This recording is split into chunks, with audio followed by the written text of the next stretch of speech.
Hey guys, so today we're going to be talking about if MagSafe is the future of charging our iPhones and potentially other Apple devices.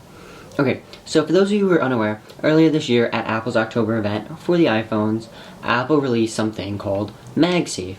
So with MagSafe, if you take a MagSafe enabled product like the like the leather wallet or the silicone case, the leather wallet, the MagSafe Duo, any of those, and you put it on your iPhone, you just snap it on the back, you get this cool little animation, and you hear the little da-da-da-dum, so I'll be quiet. Okay, so we put it on the back of my iPhone just like that, and you get the little da-dum. So now, the return of MagSafe hints at something. So for those of you who are unaware, MagSafe was on the old Apple MacBooks back before 2016, I believe, when Apple killed it and switched to the new design with USB-C and everything. So this potentially means a portless iPhone 13. So now, we don't know, this is just all speculation. But we have been hearing this rumor for a while. We heard it, I think, with the iPhone 11, and we also heard it with the iPhone 12s, although with the iPhone 12s we kind of got like a little more information how one model, most likely the Pro Max model, would not have a lightning port. Now, personally, I started to not care as time and time went on because I started to use wireless charging because I was like, my phone charges while I'm asleep, and it actually, something I was unaware for a while was it actually charges slower with wireless charging at 7.5 watts than it was for me, who was using my regular lightning plug that plugged into the wall at 12 watts because I was using the 12 watt adapter that came with an iPad I had from a while ago. And that was not the USB-C cable. If you were using the USB-C cable and a USB-C adapter, it would actually charge you even faster. I believe 50% in about 30 minutes with the 18 watt adapter, and I think that's what last Apple told us but that was with the 11 Pro Max, or the 11s, so I don't know if that is any different than it is now. So now, killing the lightning port would honestly be something like Apple did back in 2016 when they killed the headphone jack with the release of the iPhone 7 with no headphone jack. That phone only had a lightning port, and I won't forget, people lost their minds when Apple got rid of the headphone jack. So I feel like they're gonna be like a similar reaction when people find out Apple killed off the lightning port, if they potentially do it, because there's no way to sync it really to a computer or anything, so I feel like Apple would kind of have to work out like some way to do that through MagSafe.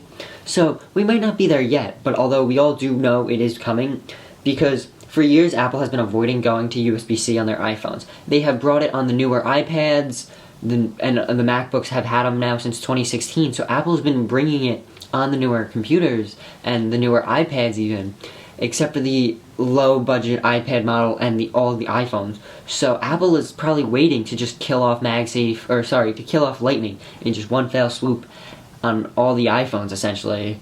Or maybe just one of them, and then they'll move on depending on what happens with that. So like the new iPad Air was the first iPad Air that, other than the iPad Pros, to have USB-C on it, which came out earlier this year. So now, Apple has a range of MagSafe accessories, just like their silicone cases, their leather wallets, the MagSafe Duo and the MagSafe charger, and their clear cases and their leather cases as well. So it is coming eventually because Apple is building MagSafe into all of their accessories. Like, your iPhone knows what color case you have. Like, my iPhone knows right now it's in a white silicone case because of the MagSafe ring in the iPhone case. Which is cool that it can be like, hey, you have like the white MagSafe case. Although I don't know why my phone would need to tell me what case I have, because I know this is a white case, don't I? Right? This isn't like yellow or green or blue.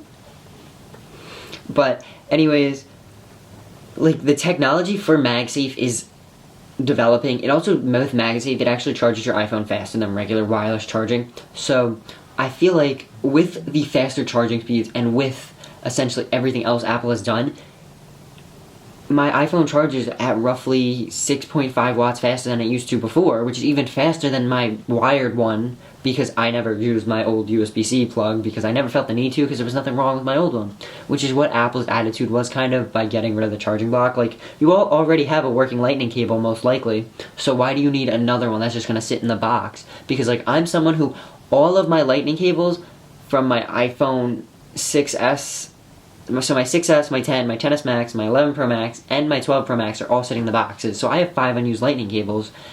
I mean, now granted, for 2 of them I don't have wall pieces, but that is what it is. I was gonna say, I also don't really need it because like the MagSafe Duo came with a charger. I had to buy a wall piece separately, so I did do that, but there's no other reason for me to do that otherwise now. So MagSafe charges at 15 watts, while a regular wireless charger charges at 7.5 watts. So that is the only difference, really, with wireless charging and iPhone and MagSafe charging. So if Apple did want to remove the lightning port off of their iPhones, honestly, they could. I was going to say I would be fine with it because I thought about it. The last time I used my iPhone's lightning port would be my 11 Pro Max back in like May maybe of 2020, because I didn't really need it ever after the fact. Like the lightning port, because I started using wireless charging, it wasn't a big deal. It was fine because I had the wireless charging in there and it worked great. I would put my phone on it. Now, yes, I would have to be like meh, meh, meh, meh, to get it right. Although with MagSafe, it literally just pulls your phone where it needs to go, which is so cool because I have my MagSafe Duo charger on the side of my bed, so I'm sitting there. So what I'll do is I'll be like reaching over from my bed and I'll just be sitting there, and then I'll just kind of like hover it above like where I think it'll go, and then my iPhone just pulls it itself together and like pulls it where it needs to go. And also, can we talk about how strong these magnets are? Like, I'm full on shaking this pretty hard and it's not moving. So I feel like Apple's got it. There are also other accessories out there like Belkin, who did just actually, earlier before I started filming this, I actually got a notification that they started selling their 3-in-1 MagSafe Duo charger, or MagSafe charger, not a MagSafe Duo charger. So essentially, it holds your iPhone, your Apple Watch, and a third wireless charging device. So if you have the new AirPods, AirPod Pros, or AirPod 2s with the wireless charging case, you can use the wireless charging feature of that pad. And then also, or if you even need to charge another iPhone, you can charge your personal one with MagSafe and then your other one on the bottom, which is so cool that like they're doing that. Now, because something with every lightning accessory is it needs to be MFI certified, which means made for iPhone. So if the accessory isn't made for iPhone, there is a potential that it could damage your iPhone. Like if you were to use a gas station charger, your iPhone would most likely either overheat or maybe spontaneously combust, although spontaneously combusting would probably be rare. It is always a possibility because the cables aren't made that well like they are from Apple, which is why like I'm someone who barely uses third-party accessories unless they're MFI certified, because I know there won't be a problem, because Apple themselves have said like this is a genuine working lightning cable, like there shouldn't be any problems with this. So there's that. Now Apple also has the same thing with MagSafe, which would be, I don't know if they have a short name for it like MFI, but it's called Made for MagSafe. So it basically means it has legitimate MagSafe components, so the MagSafe charger, and all the internals, and the NFC chip to give you that fancy animation, that fancy charging animation.